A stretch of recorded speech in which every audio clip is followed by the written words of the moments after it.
Gout is an inflammatory joint disease which is caused by the deposition of uric acid crystals in the joints. Gout causes inflamed joints, limited movement, and frequent gout attacks, which can be quite painful. Treatment is with medications such as allopurinol, but there are some lifestyle factors, notably the food you eat, which may contribute towards gout attacks. In this video, we're going to be talking about the foods to avoid to reduce gout attacks and which foods are beneficial when you have gout. When gout develops, you have hyperuricemia, which means high levels of uric acid in your serum. This is caused by the reduced removal of urate by your kidneys and a diet rich in purines. As a rule of thumb, when you have gout, it's best to avoid certain foods which contain purines.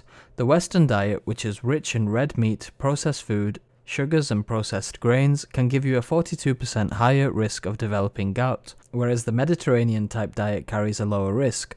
Furthermore, having a BMI of over 25 gives you a 2 to 3-fold risk of gout. The European League Against Rheumatism has recommendations for the treatment of gout, which involves lifestyle advice for all gout patients. The general rule when doing your own research is foods with high purine content should be avoided, as purines increase uric acid levels, which is what causes the gout crystals, or monosodium urate crystals, to develop and cause symptoms. The key foods to avoid: firstly, we have the reduced intake of meat.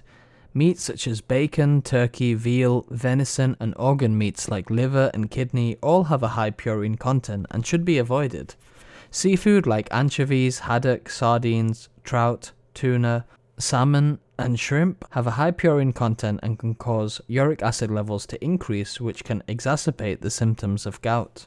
Alcohol, such as beer and liquor, increase uric acid levels, specifically beer, which contains the highest amount of purines due to its malt content. Foods you can eat include fruit, especially cherries. Fruits have a low purine content, and specifically, cherries have been known to reduce serum uric acid levels, reducing the risk of a flare-up.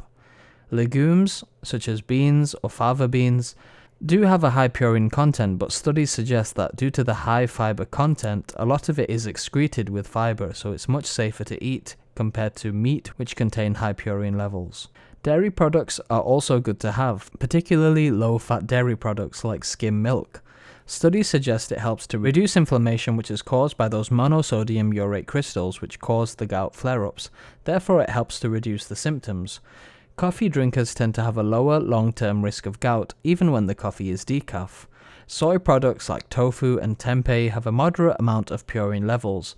It was initially thought that soy products should be avoided because of this purine content, but studies have suggested that the amount it raises your serum uric acid levels is very minimal and it's clinically irrelevant. Therefore, it's been said that it doesn't promote gout attacks. Increasing your water intake can help reduce gout attacks, especially when drinking about 2 liters of water a day. A study was conducted where patients were sat in a sauna and the uric acid levels were tested. It was reported that these levels increased, which suggests that dehydration contributes towards gout attacks. Overall, we've discussed various foods which contribute towards gout attacks and some foods which are preventative. It's always best to discuss this in detail with your doctor and to ensure that you are on the correct medication and dosage to help reduce your symptoms of gout. If you have any questions about anything that's been discussed in this video, or if you would like to leave your own thoughts, leave a comment below and I'll do my best to get back to you.